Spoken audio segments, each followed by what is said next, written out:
Some wounds don't heal with time. They calcify. They transform into something harder, more dangerous, buried so deep that entire communities build their lives on top of them, pretending the ground beneath isn't poisoned.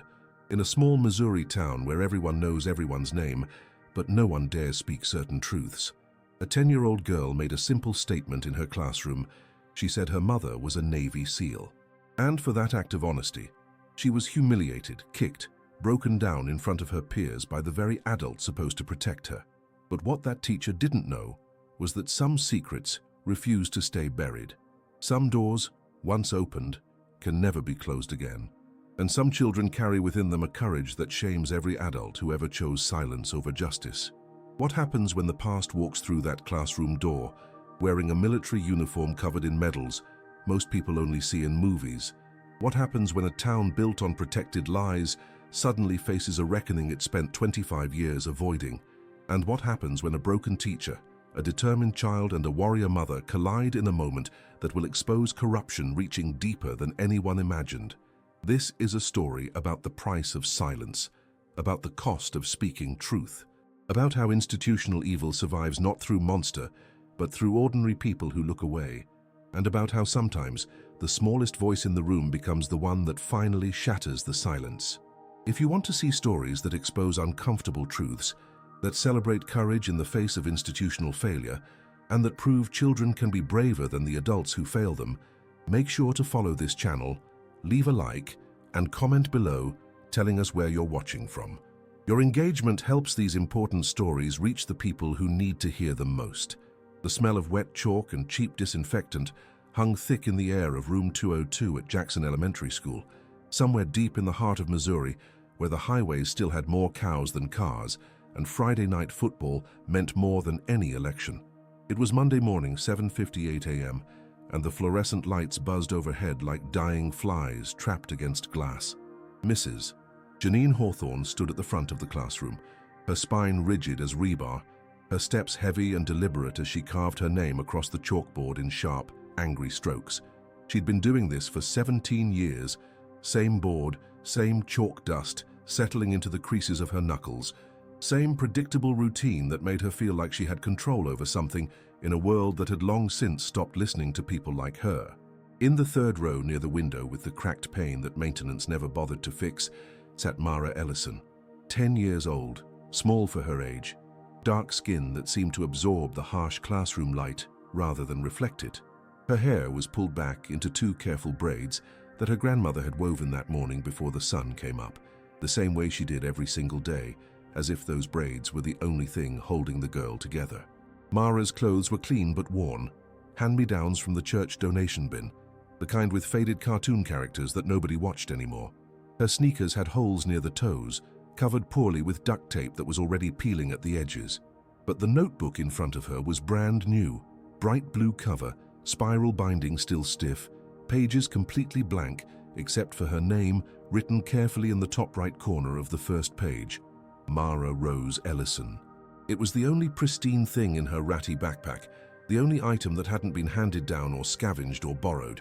Her grandmother had given it to her 3 days ago, pressed it into her small hands with trembling fingers, and said, "Write your story, baby. Write it so nobody can take it away." Mrs. Hawthorne turned from the board, her thin lips pressed into a line that looked more like a scar than a smile. She surveyed her classroom with the cold assessment of a warden counting inmates. 23 children, most of them barely paying attention, already fidgeting, already counting down the minutes until recess. She cleared her throat, a sharp, punishing sound. "All right, settle down," she said, though nobody had been making noise. "We're going to go around the room. I want each of you to stand up and tell the class what you want to be when you grow up.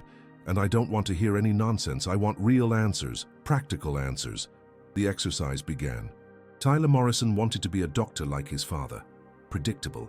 Chloe Brennan wanted to be a veterinarian. Sweet. Boring. Marcus Chen wanted to work in his family's restaurant.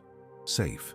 As each child stood and delivered their rehearsed dreams, Mrs. Hawthorne nodded with a tight-lipped approval that never quite reached her eyes, as if she was cataloguing which children would succeed and which would inevitably disappoint her.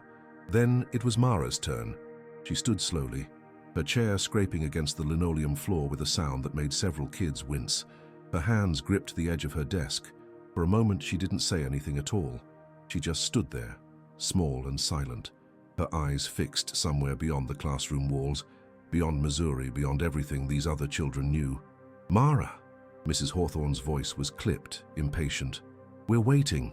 Mara's voice, when it finally came, was quiet but steady.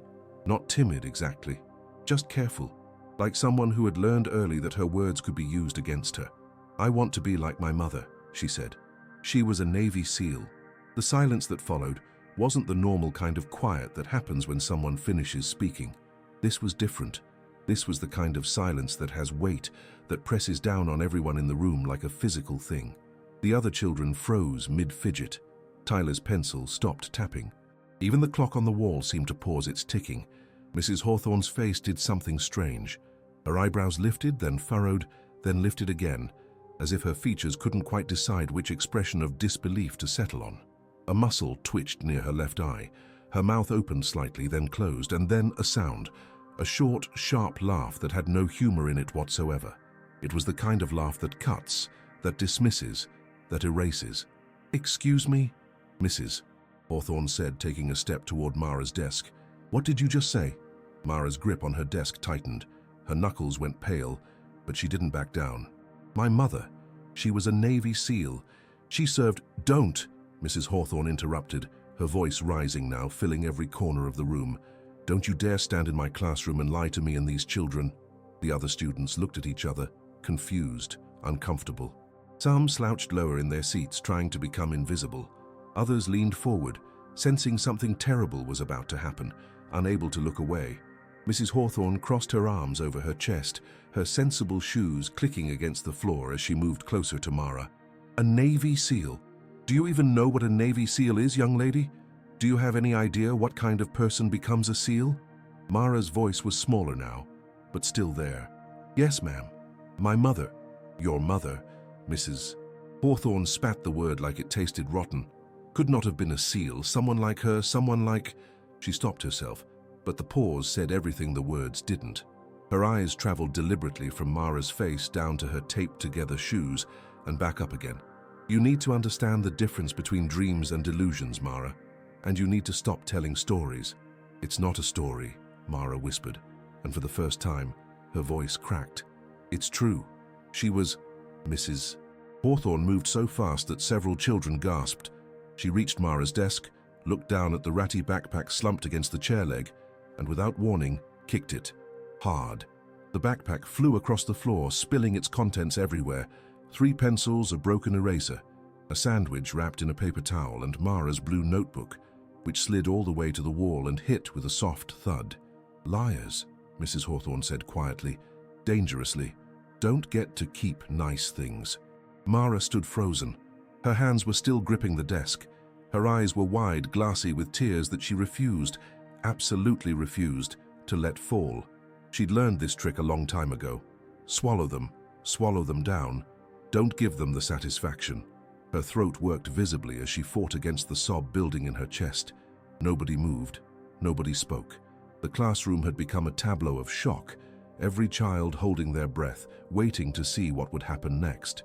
Some of them knew this wasn't right.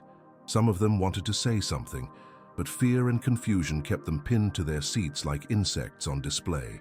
And then, a sound, a creak.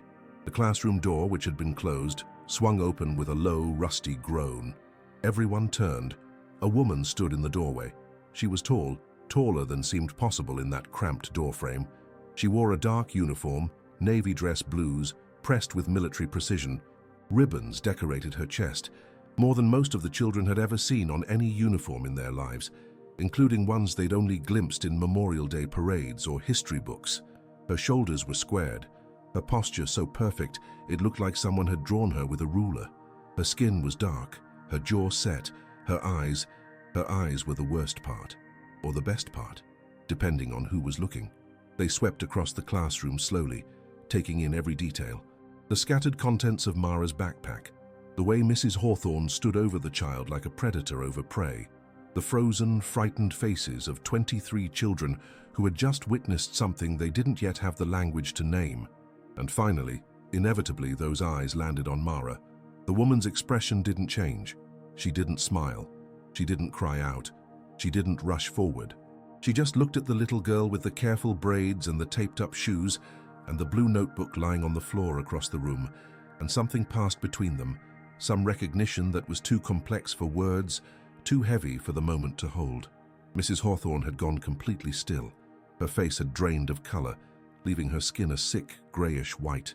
Her hands, which had been so confident moments before, were trembling visibly now, still clutching a piece of chalk that was slowly crumbling between her clenched fingers, leaving a white dust trail down her dark skirt. "Who?" Mrs. Hawthorne's voice came out as a croak. She cleared her throat, tried again. "Who are you?" The woman didn't answer. She took one step into the classroom, just one. But it was enough to shift the entire atmosphere, to change the air pressure, to make everyone understand that whatever had been happening before she arrived was over now. Mara moved then. Slowly, as if in a dream, she let go of her desk and stood up straight. Her eyes never left the woman in the doorway. Something was happening inside her, something breaking open, something that had been locked away for so long she'd forgotten it was there. Her lips formed a word, but no sound came out. The woman's jaw tightened. A muscle worked beneath her skin. Her eyes, still fixed on Mara, were shining now with something that might have been tears, or might have been rage, or might have been both at once. Mrs. Hawthorne took a step backward, stumbling slightly on her sensible heels. This is my classroom. You can't just, can't I?" The woman's voice was low, controlled, but underneath it ran something dangerous, something that had been forged in places most of these children couldn't imagine. She didn't raise her voice. She didn't need to. "This is your classroom, and this," she glanced at Mara, then back at Mrs. Hawthorne, "is what you teach." The other children were completely silent now, their eyes ping-ponging between the adults like they were watching a tennis match where the ball was made of dynamite. Mrs. Hawthorne opened her mouth, closed it, opened it again. The child was lying. Was she? It wasn't a question. Yes. She said her mother was a Navy SEAL. As if that's even possible for someone. For someone like what? The woman took another step forward. "Finish your sentence, Mrs. Hawthorne." Mrs. Hawthorne's face crumpled. Tears sprang to her eyes, tears born not of sadness, but of something else entirely. Recognition, horror, the sudden, terrible understanding that she had miscalculated catastrophically. I didn't know." "No," the woman agreed softly, moving fully into the classroom now, each step measured and precise. "You didn't know, you didn't ask, you didn't listen, you just assumed." She was standing next to Mara now, not touching her, but close enough that Mara could have reached out if she wanted to, close enough that the little girl could smell gunpowder and soap and something that smelled like home even though it shouldn't have because she hadn't smelled it in 5 years. Mara's voice, when it finally emerged, was barely a whisper. "Mama." The word hung in the air like a prayer, like a question that contained every other question a child could ask. The woman's composure cracked just for a second. Her shoulders sagged, her breath hitched. She looked down at her daughter, this small, brave girl who had been carrying her memory like a shield through a world that wanted to strip her bare, and something in her chest broke open, but she didn't cry. Not yet. First, she turned back to Mrs. Hawthorne, who was backing up against the chalkboard now, leaving white streaks on her dark blazer. "My name is Commander Denise Ellison," the woman said, her voice ringing clear and hard as a bell. "United States Navy, SEAL Team 7, Purple Heart recipient, Bronze Star, 3 tours in Afghanistan, 2 in Iraq, and yes, Mrs. Hawthorne, someone like me can be a SEAL. In fact, someone exactly like me was." The classroom was so quiet you could hear the dust motes settling. "And this," Commander Ellison continued, gesturing to Mara without taking her eyes off the teacher, "is my daughter, who just told you the truth, in your classroom, where you are supposed to teach children the value of truth." Her voice dropped lower. "Instead, you taught her something else entirely, didn't you?" Mrs. Hawthorne was crying openly now, messy and undignified, her mascara running in dark tracks down her face. "I'm sorry," she choked out. "I'm so sorry. I didn't mean to." "Yes," Commander Ellison said coldly. "You did." And then, finally, she looked down at Mara, really looked at her, and the armor fell away completely. Here was just a mother who had been gone too long, standing in front of the daughter she'd left behind to keep her safe, seeing now what that sacrifice had cost. Mara was crying too now, silent tears streaming down her face, her whole body shaking. The blue notebook lay forgotten against the wall. Her backpack, kicked and scattered, seemed suddenly like the smallest, most unimportant thing in the world. Commander Ellison knelt down, dress blues and all, until she was eye level with her daughter. And then, with everyone watching, with Mrs. Hawthorne sobbing against the chalkboard, with 23 children who would remember this moment for the rest of their lives, she opened her arms. Mara fell into them like someone who'd been holding herself together with sheer will and had finally been given permission to break. "I'm here," Commander Ellison whispered into her daughter's braids, her voice breaking for the first time. "I'm here now, baby. I'm here." But even as she held her daughter, even as she breathed in the smell of cheap shampoo and fear and resilience, a small part of her brain, the part trained to assess threats, to calculate dangers, to survive impossible situations, was running through a very different set of calculations, because she hadn't just come back to Missouri on a whim. She'd come back because someone had sent her a message, someone who knew where she was, someone who knew about Mara, someone who had written just 3 words on an unmarked envelope: "She needs you." And now, standing in this classroom, seeing the way Mrs. Hawthorne's eyes kept darting to the door, seeing the way her hands shook with more than just shame, Commander Ellison realized this wasn't over. This was just beginning. The days following Commander Ellison's appearance moved like molasses through a Missouri winter, slow, thick, and leaving a residue that stuck to everything it touched. Jackson Elementary School went into what could only be described as damage control mode, the kind that involved lots of closed-door meetings, hushed conversations in the teacher's lounge, and a memo distributed to all staff with the subject line, "Incident Protocol and Discretionary Silence." The principal, Mrs. Adelaide Winters, a woman whose entire career had been built on maintaining the status quo and avoiding anything that might attract attention from the district office, called it an unfortunate misunderstanding between educator and student. She said this during an emergency faculty meeting on Tuesday morning, her voice tight with the kind of anxiety that comes from knowing your pension might be at risk. Mrs. Janine Hawthorne returned to teaching on Wednesday. She walked into room 202 at exactly 7:55 a.m., 5 minutes earlier than usual, as if punctuality might somehow absolve her of what had happened on Monday. Her makeup was heavier than normal, thick foundation attempting to cover the sleepless nights, dark lipstick trying to restore some semblance of authority, but her hands gave her away. They trembled when she picked up the chalk. They shook when she opened her attendance book. And when she finally looked up at her class, her eyes skittered across the room like frightened mice, touching every face except one. Mara sat in her usual seat, 3rd row by the broken window, but everything about her had changed in some fundamental way that the other children couldn't quite articulate but definitely felt. She sat straighter. Her chin was lifted just a fraction of an inch higher. The blue notebook was open on her desk, and she was writing something with careful, deliberate strokes, her concentration so complete that she didn't even glance up when Mrs. Hawthorne called roll. "Mara Ellison?" Mrs. Hawthorne's voice cracked on the name. "Here," Mara said quietly without looking up from her writing. Mrs. Hawthorne's hand went to her throat, fingers touching the thin gold chain she always wore. Then she moved on to the next name, faster now, rushing through the list as if speed might somehow carry her past the discomfort that had settled over the classroom like a fog that wouldn't lift. Throughout the day, Mrs. Hawthorne taught her lessons with mechanical precision, but she moved around Mara's desk the way someone might navigate around a hole in the floor, carefully, deliberately, maintaining maximum distance.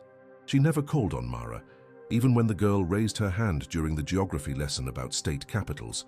She never made eye contact. She never came within 5 feet of that 3rd row desk by the broken window. The other children noticed.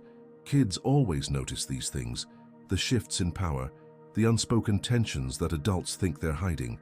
During lunch, Tyler Morrison leaned over to Marcus Chen and whispered, "Mrs. Hawthorne's scared of Mara now." Marcus nodded solemnly, his eyes wide, and the whispers spread through the cafeteria like wildfire. "Did you see Mara's mom? She had medals. She looked like she could kill someone with her bare hands." Mrs. Hawthorne kicked her backpack. What kind of person kicks a kid's backpack? But Mara seemed oblivious to the gossip. She ate her lunch alone, the same peanut butter sandwich her grandmother packed every day, and she kept writing in that blue notebook, filling page after page with words that nobody else could see. That evening, long after the sun had set over the Missouri flatlands and the streetlights had flickered on with their orange sodium glow, Mara sat in the bedroom she shared with memories and hand-me-down furniture in her grandmother's small house on Maple Street. The house smelled like Bengay, and the pot roast her grandmother had made for dinner, and the wallpaper, faded roses from sometime in the 1970s, was peeling near the ceiling in the corner where the roof leaked during heavy rains. Mara should have been doing homework. She should have been getting ready for bed. Instead, she was rummaging through her grandmother's dresser drawers with the kind of focused determination that children only get when they're looking for answers that adults have been trying to hide. She found it in the bottom drawer, beneath a stack of old church bulletins and a Christmas tin full of buttons. A manila envelope yellowed at the edges, with her name written across the front in handwriting she recognized from old birthday cards stored in a shoebox under her bed. Her mother's handwriting, sharp, angular, efficient, the handwriting of someone who didn't waste time on unnecessary flourishes. The envelope was postmarked 5 years ago. The return address was an APO code she didn't recognize, but the official Navy seal in the corner made her heart start pounding so hard she could hear it in her ears. "Mara?" Her grandmother's voice came from the doorway, sharp and sudden as a gunshot. "What are you doing in my things?" Mara spun around, clutching the envelope to her chest. Her grandmother, Loretta Ellison, 68 years old, arthritis in both knees, hair gone completely silver, stood in the doorway with one hand gripping the frame for support. But it wasn't the arthritis that made her look unsteady. It was the expression on her face when she saw what Mara was holding. Pure, undiluted fear. "Put that back," Loretta said, her voice thin and strained. "Right now, baby. Put it back." "Why?" Mara's voice was steady, but her hands were shaking. "It has my name on it. It's addressed to me. You don't understand? Then help me understand." The words burst out of Mara louder than she intended, echoing in the small bedroom. "Why didn't you give this to me? Why did you hide it?" Loretta moved into the room, her steps careful and measured, as if approaching a wild animal. "Because your mama asked me to. She said it wasn't safe, that you were too young. But Mara had already torn open the envelope. Her fingers, small and determined, worked at the seal that time had made brittle and easy to break. Inside was a single sheet of paper, folded in thirds. The paper was official Navy stationery, but the writing was rushed, almost frantic, so different from the careful birthday card script that Mara barely recognized it as belonging to the same person. Her grandmother tried to take it from her, reached out with trembling hands, but Mara stepped back, pressing herself against the dresser, and began to read aloud. "My dearest Mara," her voice was shaking, but she forced herself to continue. "If you're reading this, then something has happened to me, or I've had to disappear for reasons I can't explain right now. I need you to know that everything I've done, every choice I've made, has been to keep you safe." The words blurred as Mara's eyes filled with tears, but she blinked them away furiously and kept reading. "I can't tell you everything in this letter, but I can tell you this. I saw something I wasn't supposed to see. I learned something that powerful people wanted to stay buried, and now I'm being followed. Not by foreign enemies, by people who wear the same uniform I do, who take the same oath, but who forgot what those words actually mean." Loretta had sunk down onto the bed, her face in her hands, her shoulders shaking with silent sobs. Mara's voice grew stronger as she read the next part. "If anything happens to me, you need to find someone who knows the truth. Her initials are AH. She knows what happened even if she won't admit it. She was there, she saw, and she chose silence." The letters AH seemed to burn themselves into Mara's vision. She read them again and again. Her mind raced through every person she knew, every adult in her life, trying to match those initials to a face, a name, "Oh God," Mara whispered, the realization hitting her like cold water. AH, Alyssa Hawthorne. Her grandmother's head snapped up, eyes wide with horror. No, baby, you don't." "Mrs. Hawthorne." Mara's voice rose with each word. "My teacher. My mother knew my teacher." The silence that followed was answer enough. Loretta stood up slowly, every movement an effort, and crossed the small room to sit beside Mara on the floor. When she spoke, her voice was so quiet that Mara had to lean in to hear. They went to school together, Loretta said. Your mama and Alyssa, right here in this town. They were close, best friends even, but something happened between them. Something bad. Your mama never told me what exactly, but I saw how Alyssa looked at her after your mama got engaged to your father. What do you mean? Mara's voice was barely a whisper now. Loretta's hands twisted together in her lap, fingers knotting and unknotting. Alyssa couldn't stand it. Couldn't stand that your mama had chosen your daddy. She said terrible things, things I won't repeat.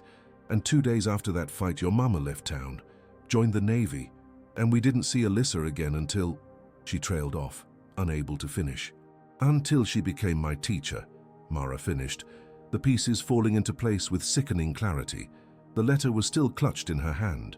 She looked down at the final paragraph, her mother's handwriting getting smaller, more cramped, as if she'd been running out of space or time. I'm sorry I can't be there to protect you myself, but you're stronger than you know, baby girl. You have a voice. Use it. And remember, the truth always finds a way out, even when people try to bury it. Especially then. I love you more than all the stars. Mum. At the bottom of the page, written so small Mara almost missed it, was one more line. If you find this, don't trust anyone who tells you to stay quiet. Mara looked up at her grandmother, tears streaming down both their faces now. She knew, Mara said. Mama knew something was going to happen, and Mrs. Hawthorne, she knows what it was. Before Loretta could respond, a sound shattered the quiet of their small house, glass breaking, sharp and violent, coming from the living room. Both of them froze. Loretta's hand shot out and gripped Mara's arm so tightly it hurt. Don't move, Loretta whispered, her voice raw with terror. But Mara could see through the bedroom door into the hallway, could see the shadows moving across the wall, could hear footsteps, heavy, deliberate, searching. Someone was in their house. And somehow, impossibly, Mara knew this had everything to do with the letter still clutched in her shaking hands. The footsteps in the living room stopped. Complete silence fell over the house on Maple Street, the kind of silence that feels alive, that breathes and waits and watches. Mara's grandmother had pulled her into the narrow space between the bed and the wall, both of them pressed against the faded wallpaper with its peeling roses. Loretta's hand clamped over Mara's mouth, even though the girl hadn't made a sound. Through the crack in the bedroom door they could see a sliver of the hallway, the light from the living room casting long shadows that moved with purpose, searching. Then, as suddenly as it had begun, it ended. The front door opened. Mara heard the familiar creak of hinges that needed oil, and closed again. Footsteps retreated down the porch steps. A car engine started somewhere down the street, idled for a moment, then drove away, the sound fading into the Missouri night until there was nothing left but the desperate hammering of two hearts beating in tandem. Loretta released Mara slowly, her hand trembling as it fell away. "Stay here," she whispered, but Mara was already moving, crawling out from their hiding spot, the letter still gripped so tightly in her fist that the paper had begun to crumple at the edges. The living room was destroyed, not ransacked in the way burglars tear through a house looking for valuables. This was different. This was surgical. The couch cushions had been sliced open, stuffing pulled out and scattered across the floor like snow. Every drawer in the old oak cabinet had been yanked out and emptied, contents spilled across the worn carpet. Picture frames had been pulled from the walls and opened, photos removed and examined and discarded, but nothing was missing. The television still sat on its stand. Loretta's purse was still on the kitchen counter, wallet intact. Even the ceramic cookie jar shaped like a rooster, the one that held the emergency cash, hadn't been touched. Whoever had broken in hadn't been looking for money. They'd been looking for something else. On the coffee table, placed with deliberate care among the chaos, was a single piece of paper, not torn from a notebook, not crumpled or hastily scrawled. This was clean, white, expensive-looking paper, the kind used for official documents, and on it, printed in blocky letters that looked like they'd been made with a stencil, were 3 words, "Stay out of this, Mara," picked it up with shaking hands. The paper was still warm, as if whoever had left it had been holding it just moments before. She turned it over, looking for more, but the back was blank. Just those 4 words, a warning, a threat. "We need to call the police," Loretta said from behind her, voice high and thready with panic. "Right now, we need to—" "No." Mara's voice was calm, eerily so. The kind of calm that comes from shock or determination, or some combination of both. Mama said not to trust anyone who tells us to stay quiet. And this, she held up the paper, this is someone telling us to stay quiet. Baby, you're 10 years old. You can't. I can, Mara interrupted, turning to face her grandmother. In the dim light from the single lamp that hadn't been knocked over, she looked older than her years, her jaw set with a stubbornness that Loretta recognized because she'd seen it before, in her own daughter, in the weeks before Denise had left to join the Navy all those years ago. I can and I will because nobody else is going to. The next morning, Mara went to school with a plan. She'd spent the night lying awake in her bed, listening to every creak of the house, every rustle of wind against the windows, her mind working through the pieces of the puzzle that had been handed to her. A.H. Alyssa Hawthorne, her mother's letter, the break-in, the warning. It all connected somehow, a web of secrets that someone was desperate to keep buried. At Jackson Elementary, the morning routine proceeded as normal. Mrs. Hawthorne arrived at 7:55 a.m. Eye makeup heavy, hands still trembling slightly as she wrote the date on the chalkboard, October 17th. The students filed in, chattering about weekend plans and homework assignments, oblivious to the undercurrents running beneath the surface of their ordinary lives. But Mara watched, and she waited. During math period, while Mrs. Hawthorne was helping another student with long division, Mara raised her hand. Mrs. Hawthorne, may I use the bathroom? The teacher's eyes darted to her, then away. Yes. Hurry back. Mara didn't go to the bathroom. Instead, she slipped into the school library, a musty room lined with outdated encyclopedias and computers, so old they still ran Windows XP. Mrs. Chen, the librarian, was helping a group of second graders find books about dinosaurs and didn't notice when Mara sat down at one of the computers in the back corner and began to search. She started with the obvious, typing Alyssa Hawthorne, Missouri Navy into the search bar. Nothing relevant came up, just the teacher's sparse professional biography on the school website and a few mentions in local newspaper articles about educational initiatives. Dead end. Then she tried searching for her mother, Commander Denise Ellison, Navy SEAL. The results made her breath catch in her throat. There were dozens of articles, official Navy press releases, even a feature story in a military magazine from 3 years ago. Her mother was real. Everything she told Mara, everything Mara had believed despite Mrs. Hawthorne's cruelty, was documented and verified and true. But then Mara noticed something odd. Every article about her mother ended the same way, with her current assignment listed as classified and her whereabouts listed as undisclosed for security purposes. It was as if her mother had existed, accomplished incredible things, and then simply vanished from the public record. Mara's fingers flew across the keyboard, searching for more, digging deeper. She found a cached version of an old blog post from a military spouse support group dated 5 years ago that mentioned Commander Ellison had raised concerns about operational security breaches and was facing resistance from within her own command structure. The post had been deleted from the main site, but Google had preserved a ghost of it. Mara, what are you doing here? She jumped, nearly knocking over the mouse. Isaac Chen stood behind her, leaning heavily on his forearm crutches, his backpack sliding off one shoulder. Isaac was new this year. His family had moved from California after his father got a job at the meatpacking plant outside town.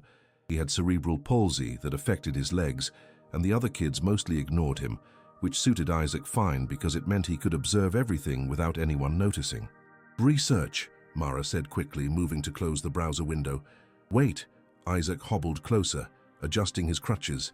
His eyes, sharp and intelligent behind thick-framed glasses, scanned the screen. Is that about your mom? The Navy SEAL? Mara hesitated. Every instinct told her to lie, to protect the information she'd gathered, to trust no one.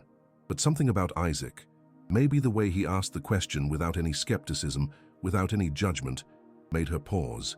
Yeah, she admitted quietly. Isaac lowered himself into the chair next to her with practiced ease, setting his crutches against the desk. I saw what happened on Monday with Mrs. Hawthorne, and I saw the woman who came to the door. He pulled a small notebook from his backpack, the kind journalists use, filled with cramped handwriting. I wrote down everything I remembered about her, because I thought maybe it was important. Mara stared at him. Why would you do that? Isaac shrugged, but his expression was serious. My dad was in the army, got hurt in Iraq, honorable discharge. He taught me that military people, real military people, they don't lie about their service. They don't need to. So when Mrs. Hawthorne called you a liar, he flipped open his notebook.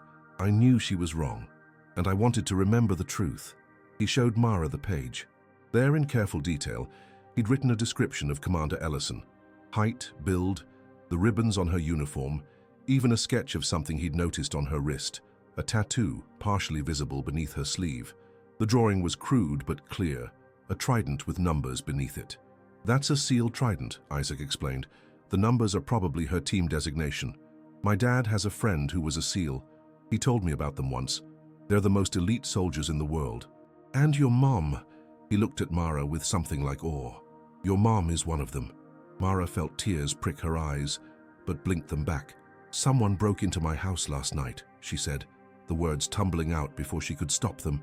They left a note telling me to stay out of something, and I found a letter from my mom.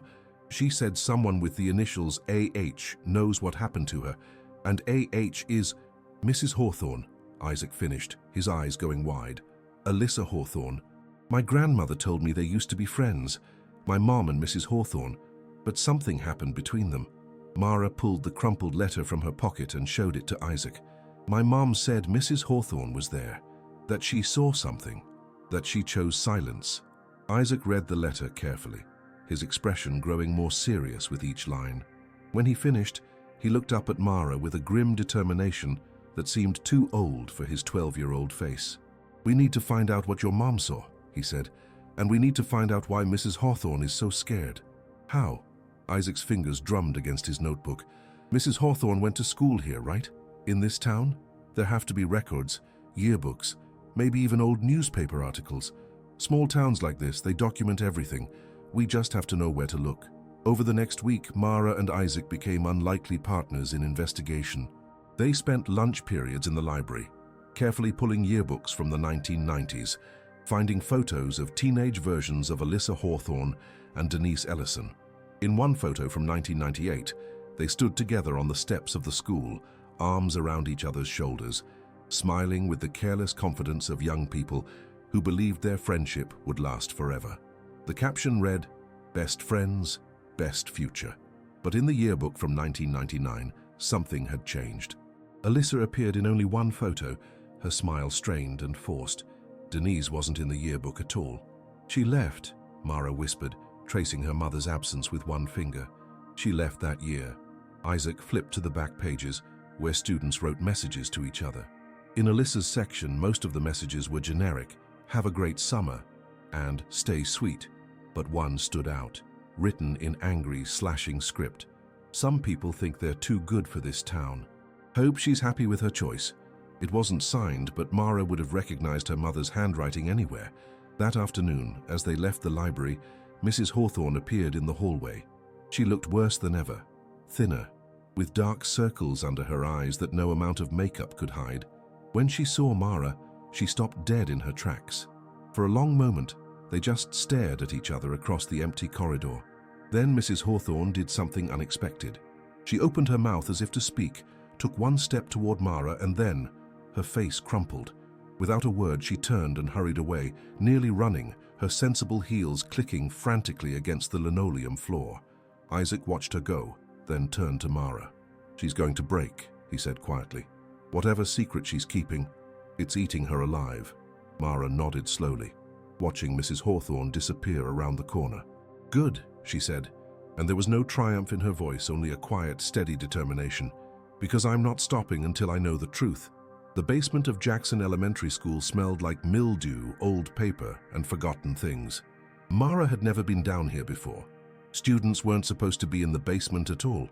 It was staff only, full of maintenance equipment and archived records that nobody had bothered to digitize because the school district's budget barely covered textbooks, let alone technology upgrades.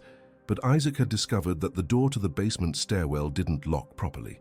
If you pulled it just right, with a specific amount of pressure at a specific angle, the latch would give and you could slip inside before anyone noticed. They went down on a Friday afternoon, right after the final bell rang, when most of the teachers were hurrying to their cars, and the custodial staff hadn't started their rounds yet. Isaac navigated the stairs carefully, one hand gripping the railing, his crutches tucked under his other arm, while Mara followed close behind with a flashlight she'd borrowed from her grandmother's emergency kit. The single bare bulb at the bottom of the stairs gave off a weak yellow light that barely penetrated the shadows pooling in the corners. The basement was larger than Mara had expected, stretching beneath what must have been half the school's footprint. Metal shelving units lined the walls, sagging under the weight of cardboard boxes, labeled with years and cryptic abbreviations. Student records 1985, 1990, facilities maintenance 1992, 1997, achievement awards 1980, 2005. Dust covered everything like a burial shroud, thick enough that their footsteps left clear prints in the grey powder coating the concrete floor. "What exactly are we looking for?" Isaac whispered, even though they were alone. The basement seemed to demand quiet, like a library or a cemetery. Mara swept her flashlight beam across the shelves, reading labels. "Anything from 1998 or 1999. That's when my mom and Mrs. Hawthorne were seniors. If something happened between them, if there was some kind of incident," she paused, remembering the cryptic notation she'd seen in the yearbook, "there might be records." They searched for 20 minutes, pulling down boxes and rifling through their contents. Old report cards, disciplinary reports for long-graduated students, budget proposals, maintenance requests. Nothing useful. Mara was starting to think this had been a waste of time when Isaac called out from the far corner of the basement. "Mara, come here." She found him crouched awkwardly beside a filing cabinet that had been pushed against the wall and partially hidden behind a broken desk.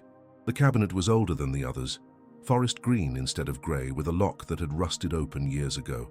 Isaac had pulled open the bottom drawer, and inside were manila folders thick with papers.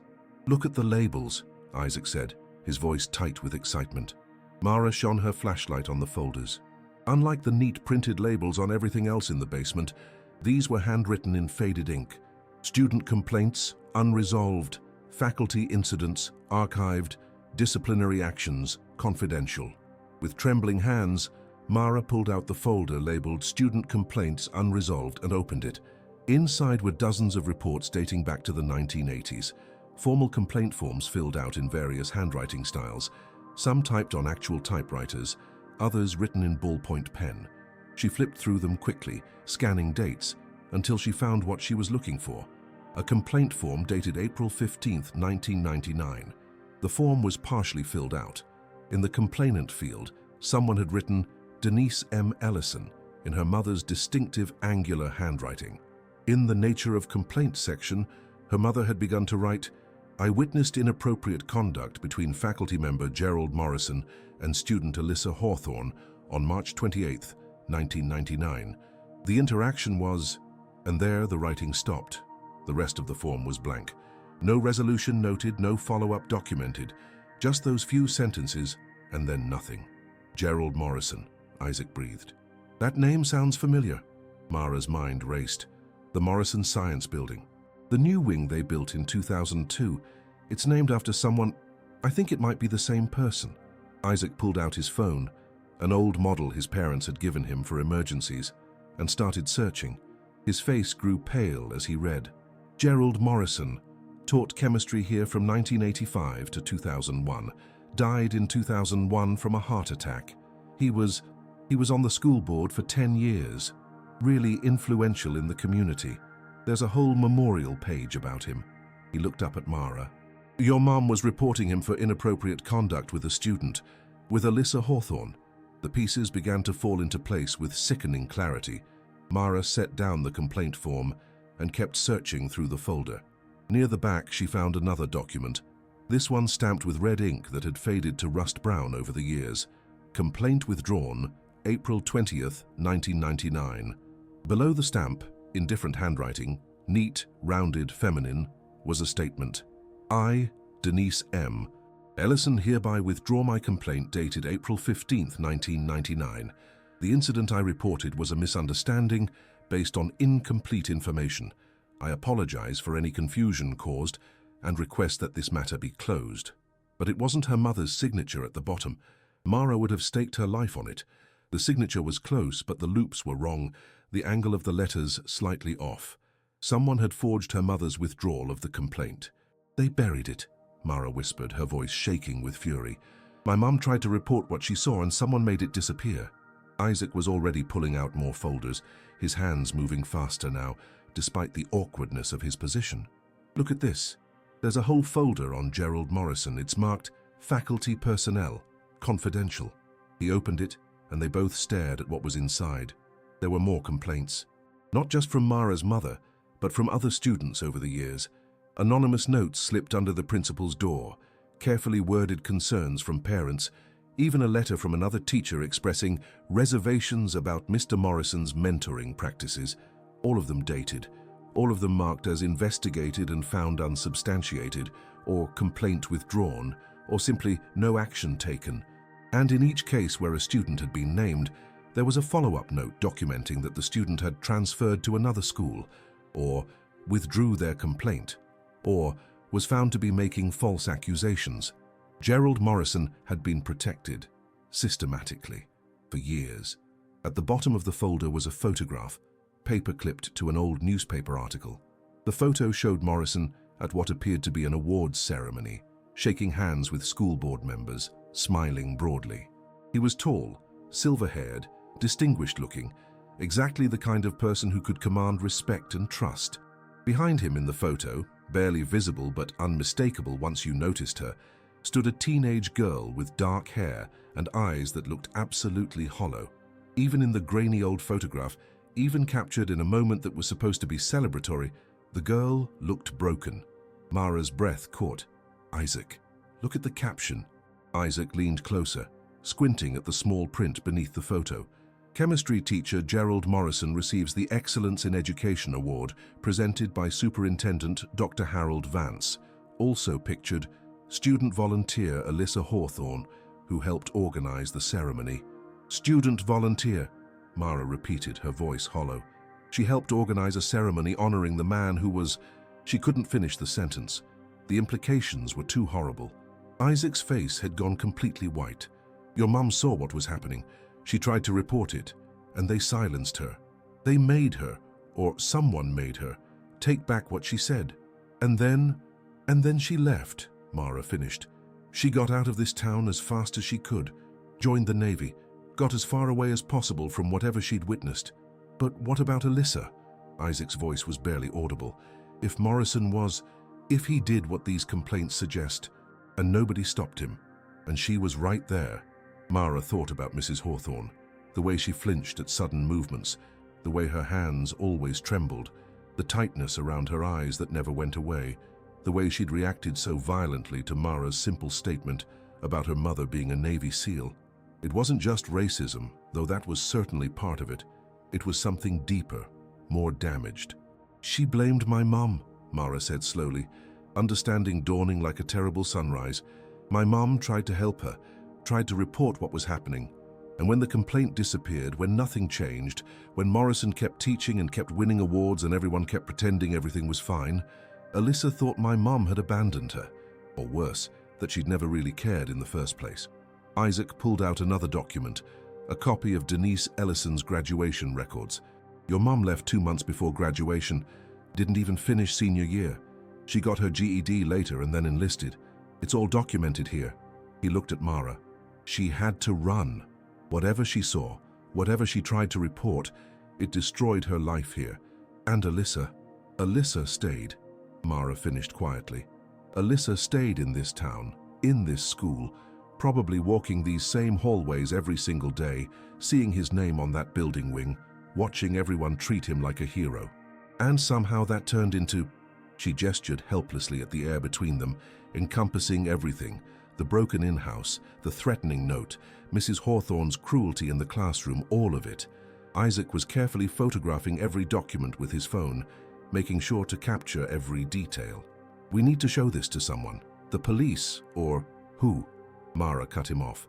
Morrison was on the school board. He had friends, people who protected him, people who are probably still here, still in positions of power.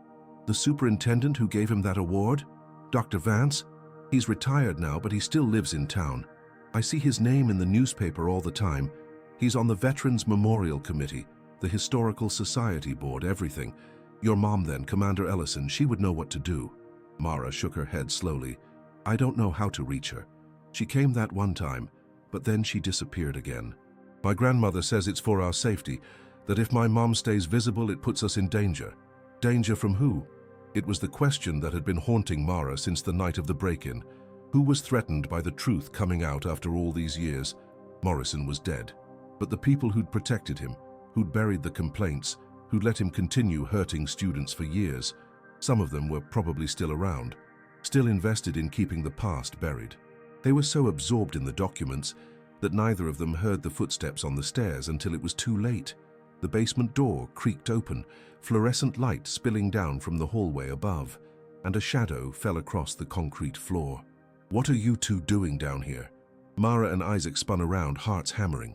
Standing at the bottom of the stairs, her face half lit by the bare bulb and half hidden in shadow, was Mrs. Hawthorne, but she didn't look angry. She looked terrified. Please, she whispered, her voice cracking, please tell me you didn't find the Morrison files. The silence stretched between them like a tightrope wire, taut and dangerous. Mara clutched the folder to her chest, and Mrs. Hawthorne's eyes tracked the movement. When she saw what Mara was holding, her face crumpled completely. Oh, God, Mrs. Hawthorne breathed. Oh, God, no. You don't understand what you've done. And then, from somewhere above them in the school, they heard it. Voices, multiple voices, heavy footsteps. Someone was looking for them. Mrs. Hawthorne's head snapped up toward the stairs, her expression shifting from devastation to panic in an instant. When she looked back at Mara and Isaac, her voice was urgent, desperate. Hide, she hissed. Right now. Hide, and don't come out until they're gone. And for God's sake, don't let them see what you found. Mara and Isaac didn't need to be told twice. They scrambled behind the broken desk in the corner, Isaac moving as quickly as his legs would allow, dragging his crutches with him, while Mara clutched the Morrison folder against her chest like a shield. The space was cramped and reeked of mouse droppings and rotting cardboard, but it was deep in shadow, hidden from direct view of the stairs.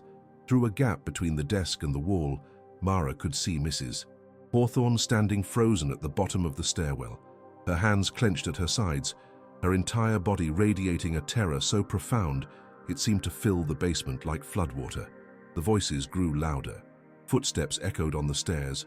More than one person, their heavy tread suggesting men, large men moving with purpose.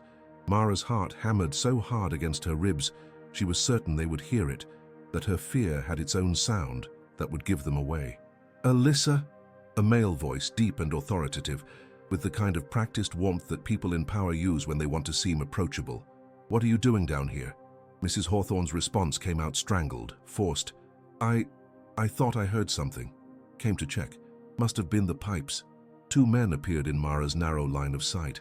The first was tall and barrel-chested, probably in his 60s, with silver hair combed straight back and a face that suggested he'd spent his life being obeyed without question. He wore khakis and a polo shirt, with the Jackson Elementary logo embroidered on the breast. Harold Vance, the retired superintendent, whose name Mara had seen in the newspaper, whose face she now recognized from the photograph upstairs where he'd presented Gerald Morrison with an award. The second man was younger, maybe 40, with the kind of soft middle-aged spread that came from too many desk jobs and not enough exercise. His badge identified him as Sheriff Dale Pritchard. Mara felt ice slide down her spine. The sheriff. They'd brought the sheriff. Pipes, huh? Vance's tone was conversational, but there was steel underneath it. Funny thing, Alyssa. Principal Winters said she saw two students heading toward this stairwell about 30 minutes ago. A girl and a boy with crutches. You wouldn't happen to have seen them, would you? Mrs. Hawthorne's silence stretched too long. Mara could see her teacher's hands trembling, could see the way she was struggling to breathe, like someone drowning on dry land. No, Mrs. Hawthorne finally managed. I haven't seen anyone. Vance moved deeper into the basement, his eyes scanning the shelves, the boxes, the shadows. Sheriff Pritchard followed, his hand resting casually on his belt near his weapon. Not threatening exactly, but not threatening either. They were looking for something, looking for someone. The thing is, Vance continued, his voice still maintaining that false warmth, those two kids have been spending a lot of time together lately, asking questions, looking through old yearbooks. The librarian mentioned it to Principal Winters, who mentioned it to me. He stopped in front of the filing cabinet, the one where Mara and Isaac had found the Morrison files, and ran his hand along its surface, leaving tracks in the dust. "You know what I think, Alyssa? I think those kids are looking for something, and I think maybe they found it." "I don't know what you're talking about." Mrs. Hawthorne's voice was barely audible now. Vance turned to face her, and the false warmth dropped from his expression like a mask falling away. What remained was cold and calculating. "Don't you? Because I remember another curious girl about 25 years ago. She was looking for things too, asking questions, making accusations. Your friend Denise, remember her?" Mrs. Hawthorne flinched as if she'd been struck. She thought she could expose something. Vance continued, moving closer to her now, invading her space in a way that made Mara's skin crawl even from her hiding spot. Thought she could play hero. Thought people would believe her over Gerald Morrison, a decorated teacher, a pillar of this community. But you know what happened instead? She got run out of town, lost her scholarship, had to join the military just to escape the mess she'd made. He leaned in closer. "And you learned a valuable lesson, didn't you, Alyssa? You learned that sometimes the best thing to do is keep your mouth shut." "Please," Mrs. Hawthorne whispered, "please just leave them alone. They're children." "So are you," Vance said softly, and the menace in those 3 words made Isaac grab Mara's hand in the darkness, both of them holding on to each other like drowning swimmers. "But that didn't stop Gerald from taking an interest in you, did it? Didn't stop him from all those after-school tutoring sessions, all that special attention." He paused. "And it didn't stop you from keeping quiet about it afterward, from letting him continue teaching, from watching him win awards and honors while you sat there and said nothing. You don't understand." Mrs. Hawthorne's voice broke completely. "He said no one would believe me. He said I'd be expelled, that my parents would be ashamed, that I'd ruined my own life by leading him on," Vance finished, "by dressing inappropriately, by staying after school when you should have gone home." "Yes, I remember those conversations, Alyssa. I was there for some of them, trying to help you understand that sometimes young girls misinterpret appropriate mentorship as something else, that accusations like yours could destroy a good man's career over a simple misunderstanding." Sheriff Pritchard shifted his weight, looking uncomfortable but saying nothing. Mara felt sick. They'd known. All of them had known what Morrison was doing, and they'd protected him anyway. They'd gaslit a teenage girl into believing she was crazy, that what had happened to her was somehow her fault. "The girl," Vance said, his tone shifting back to business. "Mara Ellison, Denise's daughter. She's asking the same questions her mother asked, looking for the same files, and we both know what happens if those files see the light of day. What do you want me to do?" Mrs. Hawthorne's voice was defeated, hollow. "Find them," Vance said simply. "Find the files they took and bring them to me, and make sure those kids understand that some stories are better left buried, for their own safety." It was a threat, barely veiled, but a threat nonetheless. Mrs. Hawthorne stood silent for a long moment. Then, in a voice so quiet Mara almost missed it, she said, "No." Vance's head snapped toward her. "Excuse me? I said no." Mrs. Hawthorne straightened her spine, and for the first time since Mara had known her, the woman looked like she might be something other than broken. "I've spent 25 years keeping quiet. 25 years watching Morrison's name get honored while I could barely look at myself in the mirror. And when Denise's daughter walked into my classroom, when I saw her face and realized who she was," her voice cracked, "I tried to make her small. I tried to hurt her the way I'd been hurt, because seeing her made me remember everything I'd tried to forget. But I'm done. I'm done protecting dead men's reputations while living children suffer. Alyssa," Vance's voice went deadly quiet, "think very carefully about what you're saying. I have thought about it for 25 years, and I'm done." Mrs. Hawthorne turned toward the desk where Mara and Isaac were hiding, and for one heart-stopping moment, Mara thought she was going to give them away. But instead, Mrs. Hawthorne called out, her voice steady now, stronger than Mara had ever heard it. "Run. Run and don't stop. Take what you found and show everyone. Tell the truth that I was too afraid to tell." Everything happened at once. Vance lunged for Mrs. Hawthorne, grabbing her arm. Sheriff Pritchard moved toward the desk, and Mara, clutching the Morrison folder, burst from their hiding spot with Isaac right behind her, his crutches scraping against concrete as he moved faster than she'd ever seen him move before. "Stop them!" Vance shouted, but Mrs. Hawthorne threw herself between the men and the children, her small body becoming a barrier, buying precious seconds. Mara hit the stairs running. Isaac somehow keeping pace despite his disability, adrenaline overriding physical limitation. Behind them, she could hear shouting, scuffling, Mrs. Hawthorne's voice raised in defiance for perhaps the first time in her adult life. They burst through the basement door into the school hallway, fluorescent lights blinding after the dimness below. The school was mostly empty, just a few teachers in their classrooms, the custodian somewhere on the second floor. Mara ran for the main entrance, Isaac's ragged breathing loud beside her, the folder clutched against her chest. They exploded through the front doors into the October afternoon, the sun already low on the horizon, casting long shadows across the parking lot. There! Isaac pointed to the old police station, 3 blocks away, the one that had been abandoned 5 years ago when they'd built a new facility on the edge of town. My dad told me they left everything inside, all the old records. If your mum filed an official report with the police, not just the school complaint, it might still be there. They ran, past the CVS where Mara's grandmother bought her medicine, past the Pizza Hut where they sometimes got takeout on Fridays, past the church with its white steeple reaching toward the darkening sky. Behind them, Mara heard a car engine start. Vance's car, or the sheriff's, or both. The old police station loomed ahead, its windows dark and empty, yellow tape across the door reading, "Condemned, do not enter." Isaac didn't hesitate. He yanked the tape down and shouldered through the door, which gave way with surprising ease, and they stumbled inside. The interior smelled like mold and abandonment. Filing cabinets lined the walls, their drawers hanging open like mouths. Papers were scattered across the floor, water-damaged and faded. This was a long shot. This was probably hopeless, but it was all they had. "Look for anything from 1999, Mara gasped, already pulling open drawers. "My mum's name, Morrison's name, anything." They searched frantically, pulling out files, scanning labels, tossing aside irrelevant documents. Outside, the car had stopped. Doors slammed. Voices called out, closer now. "Here!" Isaac held up a folder marked "Confidential, Ellison D." His hands shook as he opened it. Inside was a formal police report, typed on official letterhead dated May 2nd, 1999. It detailed an incident involving Gerald Morrison and multiple students over several years. It included witness statements, evidence of a pattern of behavior, even photographs of love letters Morrison had written to students. And at the bottom, stamped in red ink, "Investigation discontinued by order of Superintendent H. Vance.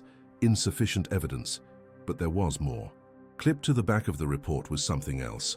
A handwritten note on Navy letterhead dated 5 years ago, just weeks before Commander Denise Ellison had officially disappeared. Mara read it aloud, her voice shaking. "To whom it may concern, I am writing to report that during my service, I discovered evidence of a coordinated cover-up involving civilian authorities in Missouri who suppressed investigations into child abuse. This cover-up extended to threats against witnesses and falsification of official documents. I have reason to believe my own life may be in danger as a result of this knowledge. If anything happens to me, please investigate Harold Vance, former superintendent of Jackson Elementary, and his connection to..." The note ended there, unfinished, as if her mother had been interrupted or had run out of time. "She knew," Mara whispered, "all these years. She knew when she tried to report it again, even after she left, even after she joined the Navy. And they silenced her. They made her disappear." Outside, the voices were at the door now. They were out of time. Isaac grabbed Mara's arm. "The back window, now!" They ran. 2 days passed in a blur of fear and hiding.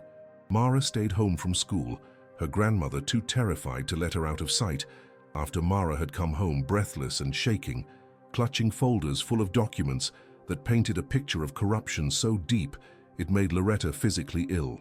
They'd boarded up the broken window from the break-in with plywood. They'd changed the locks.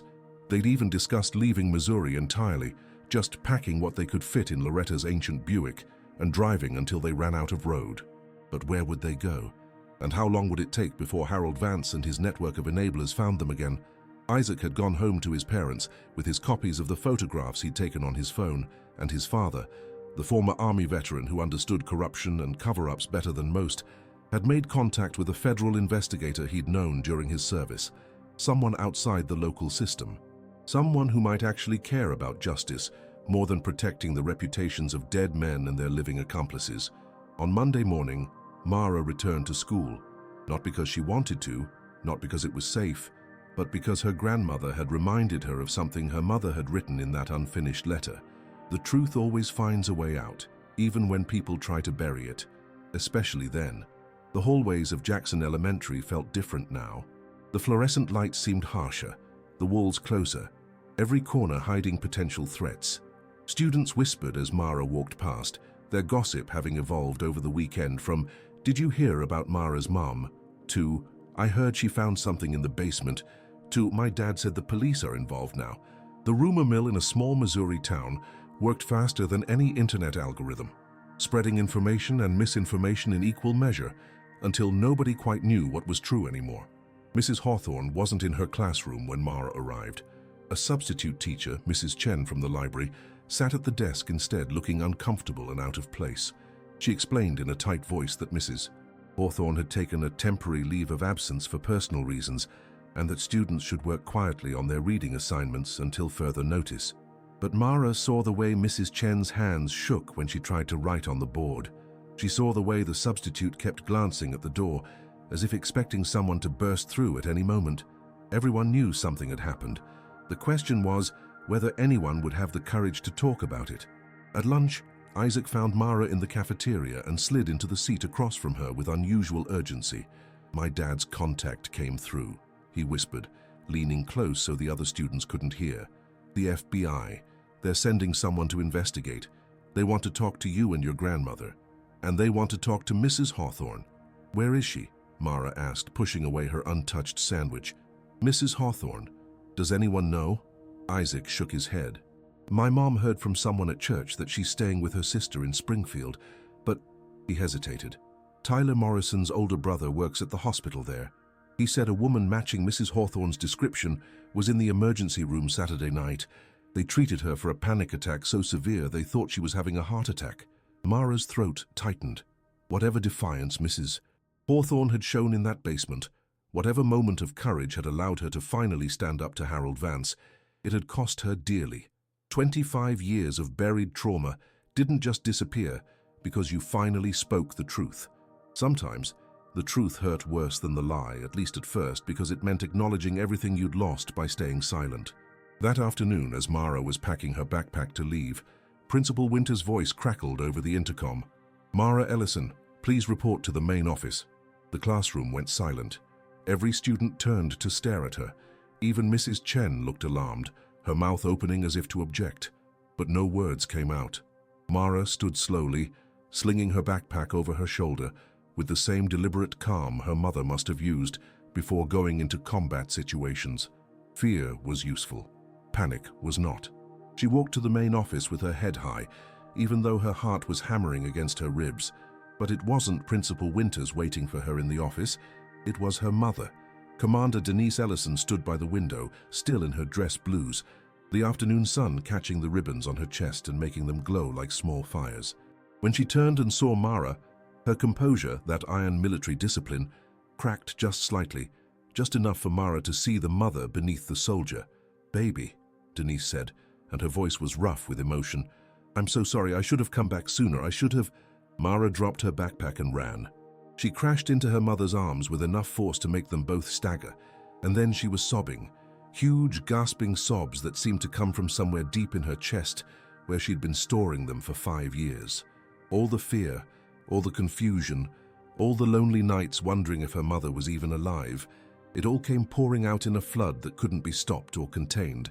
Denise held her daughter and let her cry, one hand stroking her braids, the other pressed firmly against Mara's back as if she could physically hold her together through sheer force of will. "I know," she murmured. "I know, baby. I'm here. I'm here now." When Mara finally pulled back, her face was wet and splotchy, her eyes red and swollen. "Why didn't you come back before? Why did you leave me with Grandma all these years?" Denise knelt down so they were eye level, her hands still gripping Mara's shoulders. "Because I was trying to protect you.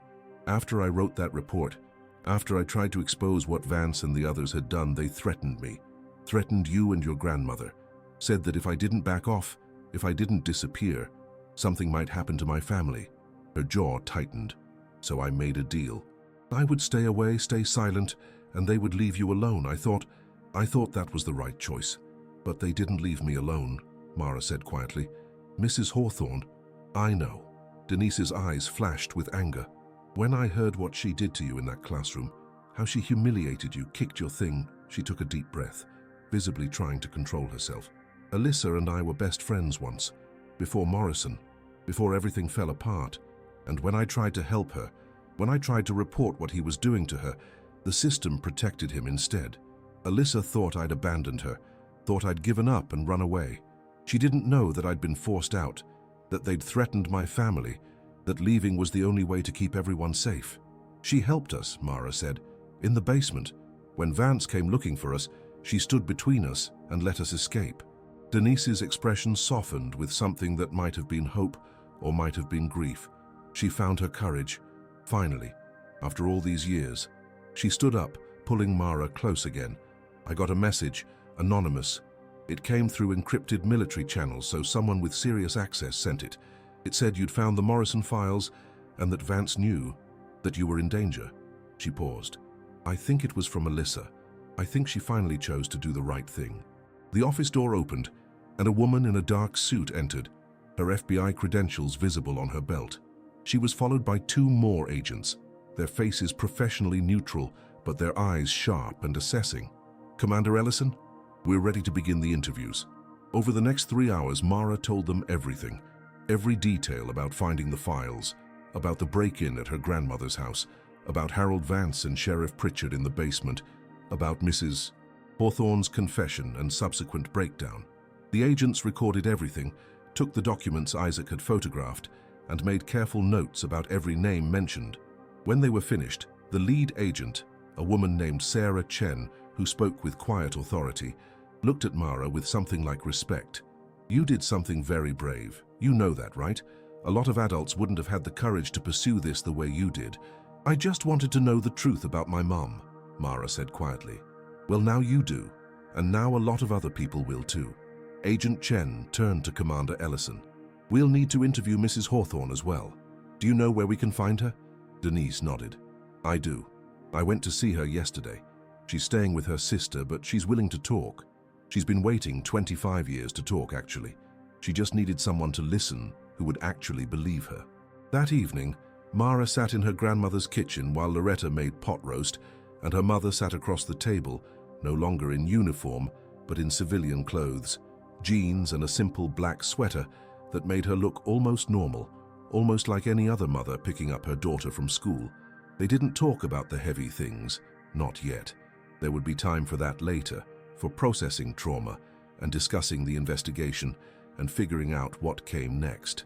Instead, Denise told Mara stories about her time in the Navy, about training exercises that went hilariously wrong, about the friends she'd made, about sunrises viewed from aircraft carriers in the middle of oceans that stretched forever. She pulled out her phone and showed Mara pictures, herself in combat gear, grinning alongside other female SEALs who looked just as capable and fierce and real as any male soldier. This is Commander Rodriguez, Denise said, pointing to a woman with dark eyes and a scar across her cheek. She saved my life in Afghanistan, carried me 2 miles after I got hit by shrapnel. And this is Lieutenant Cho. She's the best sniper I've ever seen, can hit a target from over a mile away. Mara studied the photos with wonder. These women were warriors. They were heroes, and her mother was one of them. I'm sorry, Denise said suddenly, setting down the phone, for leaving you, for staying away so long, for letting you think I didn't care enough to come back.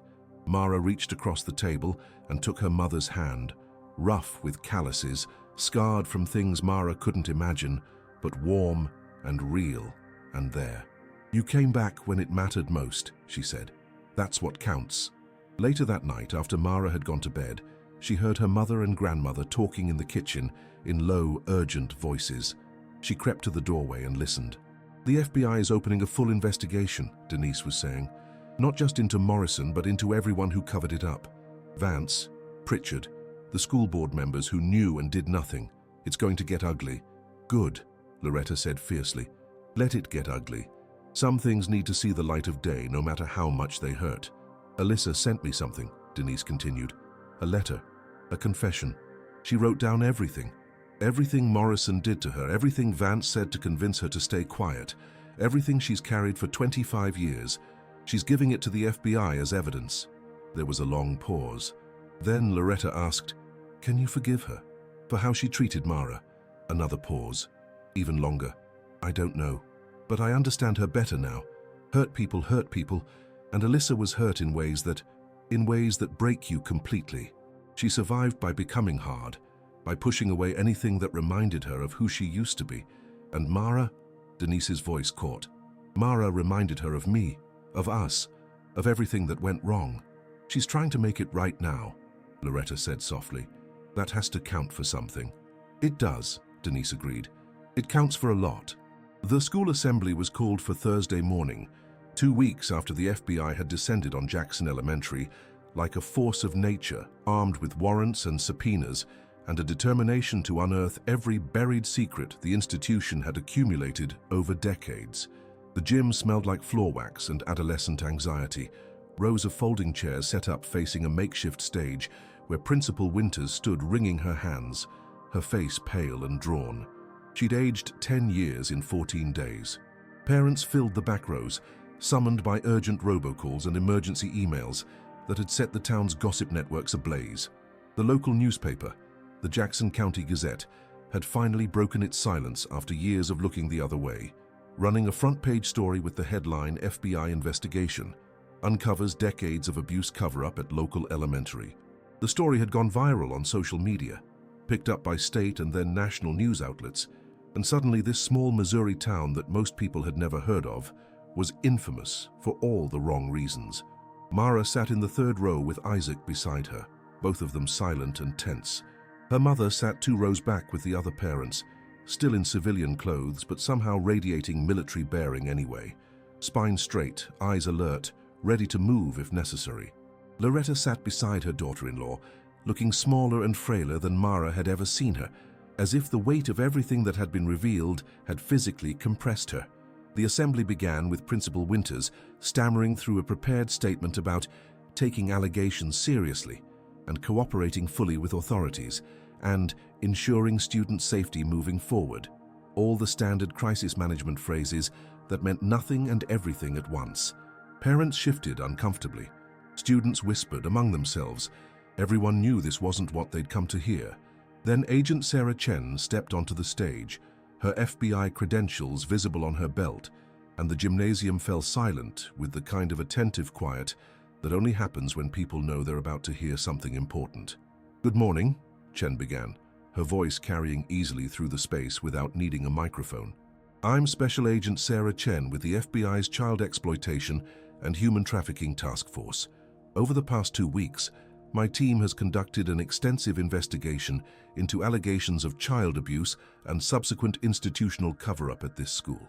What we've found is disturbing, but necessary for this community to hear." She clicked a remote, and a presentation appeared on the screen behind her. Official FBI graphics, professional and stark. Between 1985 and 2001, chemistry teacher Gerald Morrison engaged in inappropriate sexual relationships with at least 7 female students that we've been able to confirm. We believe there were likely more victims who never came forward.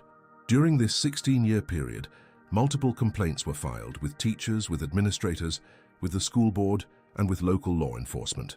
All of these complaints were systematically suppressed, dismissed, or covered up by individuals in positions of authority. A photograph appeared on screen. Gerald Morrison receiving an award, smiling broadly, shaking hands with Harold Vance. Several parents gasped. Some of the older students who'd attended the school when Morrison was alive stared at the screen with dawning horror. The cover-up was orchestrated primarily by then Superintendent Harold Vance, Chen continued, with assistance from various school board members and at least 1 member of local law enforcement. Victims were intimidated, threatened, and in some cases forced to recant their statements. Evidence was destroyed. Files were hidden or falsified. She paused, letting the weight of those words settle over the assembly. This represents one of the most egregious examples of institutional betrayal we've encountered in this region. Another photograph, the complaint form Mara had found, Denise Ellison's name clearly visible. One person who tried to stop this was Commander Denise Ellison, then a high school senior. She witnessed Morrison's abuse of another student and filed a formal complaint. Within a week, her complaint had been withdrawn, forged signature, we now believe, and she was forced out of school. She left town and joined the Navy, where she became a decorated SEAL. But she never forgot what happened here, and 5 years ago, when she learned that her daughter was enrolled at this same school, being taught by the same institution that had failed to protect children in her time, she tried again to bring this to light. Chen's voice softened slightly. She was threatened, told that if she didn't stay silent, her family would be harmed. So she made the impossible choice that no parent should ever have to make. She stayed away to keep her daughter safe. The gym was so quiet now that Mara could hear her own heartbeat. She felt every eye in the room turn toward her, felt the weight of being at the center of this story she'd never asked to be part of. But her daughter, Chen continued, and now she looked directly at Mara, refused to let the truth stay buried. Mara Ellison, along with her friend Isaac Chen, uncovered the hidden files that made this investigation possible. They did what adults in positions of authority had failed to do for decades. They chose truth over comfort. They chose justice over silence. A ripple went through the crowd, whispers shifting, the sound of people processing information that fundamentally challenged everything they thought they knew about their community. Harold Vance and former Sheriff Dale Pritchard have been arrested, Chen announced. They're facing federal charges of obstruction of justice, conspiracy to suppress evidence, and witness intimidation. Several former school board members are also under investigation. We're continuing to interview victims and witnesses, and we expect additional charges to be filed. She clicked to the next slide, a photograph of Alyssa Hawthorne, younger, maybe 17, her eyes haunted even in the grainy yearbook photo. I want to talk about another person involved in this story. Alyssa Hawthorne, who some of you know as a teacher at this school, was one of Gerald Morrison's victims. She was 16 when the abuse began. When another student, Denise Ellison, tried to report what was happening to her, the adults who should have protected Alyssa instead protected Morrison. They convinced her that she was at fault, that no one would believe her, that speaking up would ruin her life. Chen's voice grew harder. They were wrong, and the damage caused by their lies has reverberated through 25 years, affecting not just Alyssa, but everyone she came into contact with, including her students. Another murmur through the crowd. Mara felt Isaac's hand find hers and squeeze gently. Mrs. Hawthorne has provided extensive testimony to our investigation, Chen continued. She's documented everything she experienced and everything she witnessed. Her courage in coming forward now, despite the personal cost, has been instrumental in building our case. Chen paused. She asked me to read something to you today, a statement she wrote but felt unable to deliver in person. The agent pulled out a folded piece of paper and began to read. To the students and families of Jackson Elementary, I owe you an apology that words can barely contain. For years, I stood in front of classrooms and taught children about honesty, integrity, and standing up for what's right, all while living a lie. I allowed my own trauma to poison how I treated others, especially Mara Ellison, whose only crime was reminding me of the friend I lost and the person I used to be before Gerald Morrison destroyed that girl. I was cruel to Mara. I humiliated her. I tried to make her small because I had been made small and didn't know how to be anything else. I am deeply, profoundly sorry. Chen continued reading, her voice steady. But I want Mara and all of you to know something. What happened to me is not an excuse for how I behaved. Adults are responsible for their actions, regardless of their pain. I should have been better. I should have been stronger. I should have spoken up 25 years ago instead of letting fear and shame silence me. By staying quiet, I allowed Morrison to potentially hurt others. I allowed Vance and his enablers to maintain their power. I chose survival over truth, and that choice had consequences that extended far beyond my own life. The gymnasium was absolutely still now. Some parents were crying quietly. Students sat transfixed, many of them old enough to understand the weight of what they were hearing. I'm leaving teaching, Chen read, not because I was forced out, but because I need to heal, and I can't do that while standing in the same building where so much harm occurred. But before I go, I want to say this to every student who's ever been hurt, dismissed, or silenced. Your voice matters. Your truth matters. Don't make the mistake I made. Don't let powerful people convince you that staying quiet is the same as staying safe. And to Mara specifically, you are your mother's daughter in every way that counts. You have her courage, her integrity, and her refusal to accept injustice. I'm sorry I couldn't see that when you first walked into my classroom. I'm sorry I tried to dim your light instead of celebrating it. Thank you for being brave enough to uncover a truth that I was too broken to reveal myself." Agent Chen folded the letter and looked out at the assembly. Change is hard. Facing ugly truths about institutions and people we trusted is painful, but it's necessary. This community has a choice now. You can continue to protect comfortable lies, or you can commit to building something better. Something where children are believed when they speak up, where adults who fail to protect those children are held accountable, where silence is no longer mistaken for loyalty. She stepped back, and there was a moment of absolute stillness. Then, from the back of the gymnasium, Denise Ellison stood up. She didn't walk to the stage. She just stood there in her jeans and sweater, this warrior who'd fought enemies around the world, only to discover that some of the most dangerous battles happened in small-town schools. "My daughter asked me why I left," Denise said, her voice carrying despite not being amplified. "Why I joined the military, why I stayed away. The truth is I was running from what I'd seen, from my failure to stop it, from the pain of watching my best friend suffer, while adults who should have helped her instead participated in her abuse." Her voice cracked slightly. But Mara didn't run. She's 10 years old, and she stood up to power structures that terrified me as a teenager. She did what I should have done. She refused to let fear win. Denise looked directly at her daughter.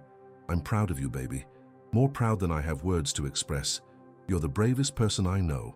Mara felt tears streaming down her face, but she didn't wipe them away. She stood up, her legs shaky, and walked to the front of the gym. Agent Chen handed her a microphone, and suddenly Mara was standing in front of everyone. Students, parents, teachers, the entire community that had raised her and failed her in equal measure. "I just wanted my mom," she said simply, her voice small but clear through the speakers. "I just wanted people to believe me when I said she was a hero. And when Mrs. Hawthorne called me a liar when she kicked my backpack and tried to make me ashamed," she paused, gathering her courage, "I realized that truth isn't something you wait for adults to give you permission to speak. Truth is something you hold on to even when people try to take it away. My mom taught me that, even when she wasn't here. And Mrs. Hawthorne taught me something too, that hurt people, but healing people can help heal people." She looked out at the sea of faces, some sympathetic, some uncomfortable, all listening. "I forgive Mrs. Hawthorne," Mara said. "Not because what she did was okay, it wasn't, but because I understand now that she was a victim too. And victims shouldn't have to carry shame that belongs to their abusers." The applause started slowly, then built, parents standing, students joining them, until the entire gymnasium was on its feet. Mara handed back the microphone and walked back to her seat, where Isaac was grinning and her mother was crying, and everything felt both impossibly heavy and somehow, finally, beginning to heal. 6 months later, spring had come to Missouri with the kind of gentle insistence that made people believe in new beginnings. The dogwood trees outside Jackson Elementary were blooming in clouds of white and pink, and the broken window in room 202 had finally been replaced, along with most of the administration. Principal Winters had resigned. 3 school board members had been voted out in a special election. The Morrison Science Building had been renamed the Survivors Memorial Wing, and a plaque had been installed listing the names of all the victims who'd come forward, with space left for others who might still find the courage to add theirs. Commander Denise Ellison did not move back to Missouri. The Navy still needed her, and there were still missions classified enough that she couldn't talk about them even with her daughter. But she visited every month now, regular as clockwork, her visits no longer shrouded in secrecy and fear. Sometimes she came in uniform, sometimes in civilian clothes, but she always came. And each time she left, she promised Mara she'd be back, and each time Mara believed her because trust, once broken, carefully rebuilt, was stronger than it had been before the breaking. Mara had changed too. She'd grown 2 inches since October, and her grandmother had to let out the hems on all her pants. Her backpack was still ratty, still held together with duct tape, but now it was by choice rather than necessity. Several families had offered to buy her a new one. Donations had poured in from around the country after the story went national, but Mara kept the old backpack as a reminder of where she'd been, of what she'd survived, of the fact that poverty and struggle didn't define her worth. The blue notebook was almost full now, its pages covered with Mara's careful handwriting.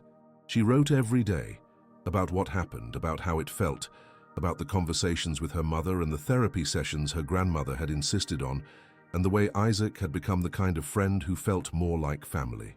She wrote about Mrs. Hawthorne too, documenting everything she could remember from their interactions, preserving the story before time could soften its edges or blur its truth. Because that was what Mara had decided she wanted to be when she grew up, a journalist. Someone who told stories that powerful people wanted to keep buried, someone who gave voice to the silenced. Her mother had fought enemies with weapons. Mara would fight them with words. Isaac had become something of a local celebrity, though he handled it with the same quiet dignity he brought to everything else. His father had been interviewed by multiple news outlets about raising a son with cerebral palsy, who'd refused to let his disability define his capabilities. Isaac hated the attention, but understood its importance. Visibility mattered, representation mattered, and if his story could help even one kid with a disability realize they were capable of extraordinary things, then the discomfort was worth it. He'd also been elected student body representative, running on a platform of accountability, transparency, and actually listening to students when they report problems. He won by a landslide. The first thing he did in office was establish an anonymous reporting system that went directly to the FBI field office, rather than school administrators, ensuring that any future complaints would have oversight from outside the local power structure. On a warm Thursday afternoon in April, a package arrived at Loretta's house on Maple Street. It was addressed to Mara in careful, feminine handwriting that she didn't recognize at first. Inside was a book, not published by any major press but professionally bound and printed, with a simple cover that read, "Witness" by Alyssa Hawthorne. Mara opened it with trembling hands. The dedication page read, "For Denise, who tried to save me when I couldn't save myself, and for Mara, who saved us both by refusing to let truth die in darkness." It was Mrs. Hawthorne's memoir, 300 pages documenting everything. Her childhood in Missouri, meeting Denise in middle school, becoming best friends, the first time Gerald Morrison asked her to stay after class, the grooming process that she hadn't recognized as grooming until years later, the abuse that escalated over 2 years, Denise's attempt to report it, the betrayal by adults who should have protected her, watching Morrison receive awards while she could barely look at herself in mirrors, the slow calcification of trauma into bitterness, watching Denise leave town while she stayed trapped in the same building where the abuse had occurred, eventually becoming a teacher herself in a desperate attempt to reclaim some sense of control. And then the final chapters, seeing Mara walk into her classroom, the visceral rage and pain that seeing Denise's daughter had triggered, the cruelty she'd inflicted as a way of externalizing her own self-hatred, Commander Ellison's appearance that had shattered her carefully constructed walls, the basement confrontation where she'd finally chosen truth over self-preservation, the panic attacks and therapy, and slow, painful process of learning to forgive herself. The last chapter was titled "The Girl Who Wouldn't Stay Silent." It was about Mara. Mara read the entire book in one sitting, curled up in her grandmother's rocking chair by the window, tears streaming down her face at various points. When she finished, she found a letter tucked into the back cover. "Dear Mara, I'm in Arizona now, living with my sister, working with a therapist who specializes in childhood trauma. I don't know if I'll ever teach again. I don't know if I should. But I am writing and I'm speaking to groups of educators about recognizing abuse and believing victims and breaking cycles of silence. I'm trying to turn my pain into something useful. Your mother called me last month. We talked for 3 hours. It was the first real conversation we'd had in 25 years. We cried, we raged, we apologized for things we'd done and things we'd failed to do. We're not best friends again. Too much time has passed, too much damage was done, but we're something. We're witnesses to each other's survival. She told me about you, about how proud she is, about how you remind her of herself before Morrison, before Vance, before all of it stole her innocence.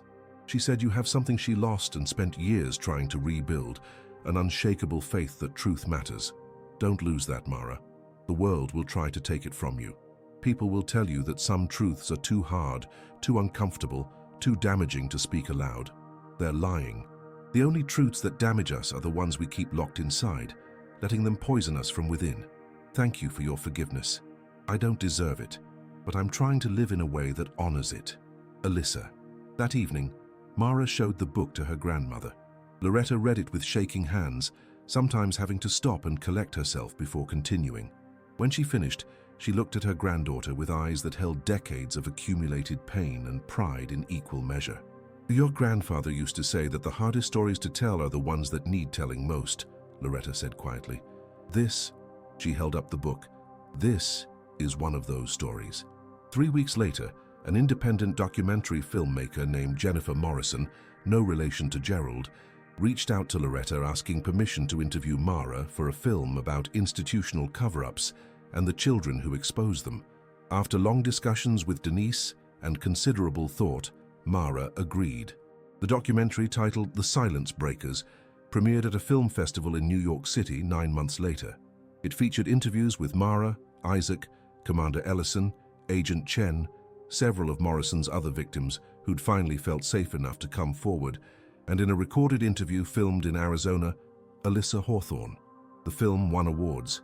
It was picked up by a major streaming service.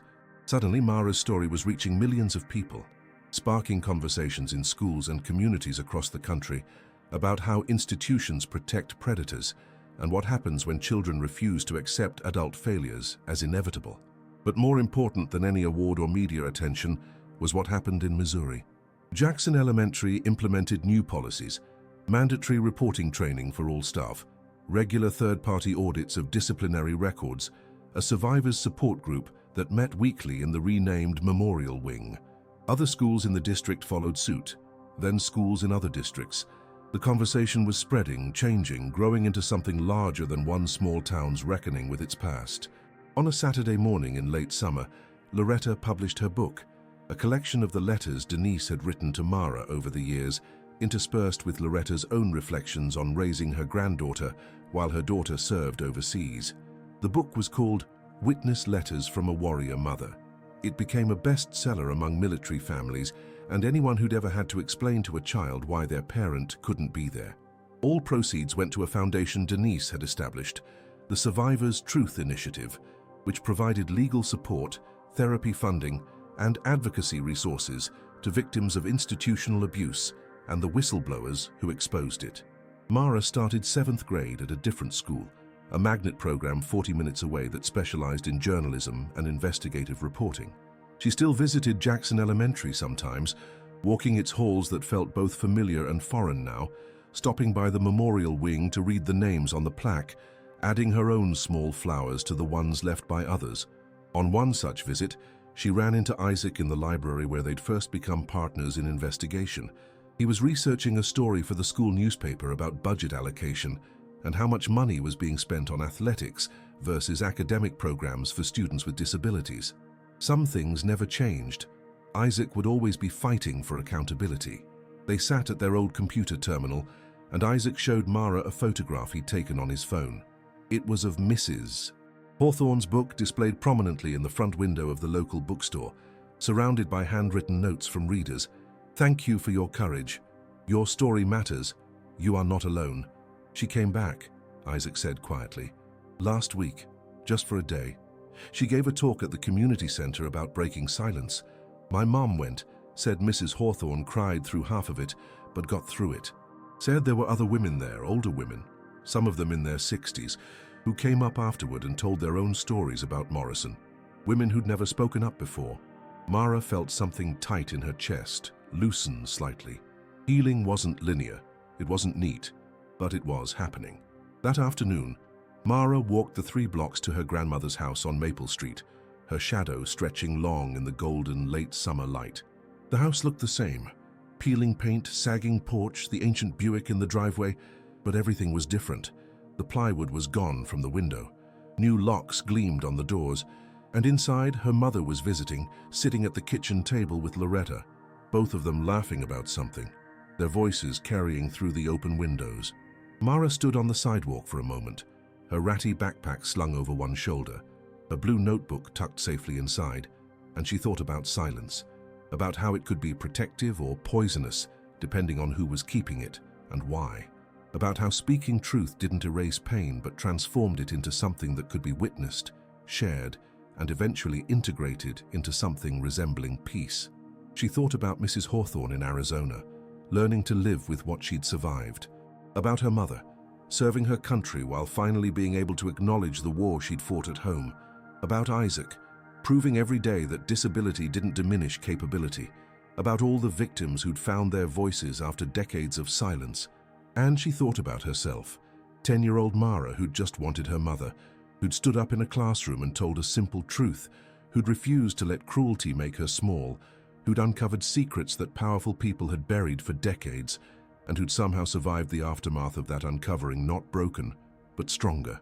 The narrator's voice, the one that had been telling this story all along, spoke one final time. Not every battle ends with victory. Not every wound heals completely. But sometimes when children are brave enough to speak truth into silence, and when enough adults finally choose to listen, something shifts. Power structures crack, secrets lose their grip, and the silence that once protected predators becomes a space where survivors can finally breathe. Mara walked up the porch steps, opened the door, and went inside to where her family was waiting. Behind her, the Missouri sun continued its slow descent, painting the sky in shades of pink and gold, and somewhere in the distance, a church bell rang 6 times, marking the hour and bearing witness to the day. It wasn't the grit that had freed Mara. It was the courage to listen to the silence, and then, when the moment came, to break it. The end. What would you have done in Mara's place? When authority figures told you to stay silent, when powerful people tried to bury truth beneath layers of institutional protection, when speaking up meant risking everything you had left, would you have had the courage to keep going? And what about Alyssa Hawthorne? Could you forgive someone who hurt you once you understood that their cruelty was born from wounds they'd carried since childhood? This story isn't just about one girl uncovering one town's secrets. It's about every time we choose silence over truth because speaking up feels too dangerous, too costly, too lonely. It's about the children who pay the price for adult cowardice, and the rare moments when someone finally says enough. The most powerful weapon against injustice isn't violence or wealth or political power, it's memory. It's refusing to let uncomfortable truths be buried and forgotten. It's the willingness to stand up and say what happened, even when everyone around you is invested in pretending it didn't. Mara's mother fought enemies overseas, but the battle that mattered most happened in a small Missouri classroom when her 10-year-old daughter refused to be silenced. Commander Ellison was a warrior, but so was Mara. So was Isaac, and ultimately, so was Alyssa Hawthorne, when she finally found the strength to choose truth over survival. We all carry that potential within us, the potential to break silence, to demand accountability, to refuse to let power structures convince us that injustice is inevitable. The question is whether we'll have the courage to use it when our moment comes. If this story moved you, if it made you think differently about silence and courage and the price we pay for both, please share it. Like this video, follow this channel. Comment below with your thoughts about what you would have done in Mara's situation. These stories matter because they remind us that change is possible, that speaking truth has power, and that sometimes the smallest voices carry the greatest weight. Thank you for listening. Thank you for witnessing. And thank you for refusing to let stories like this be forgotten.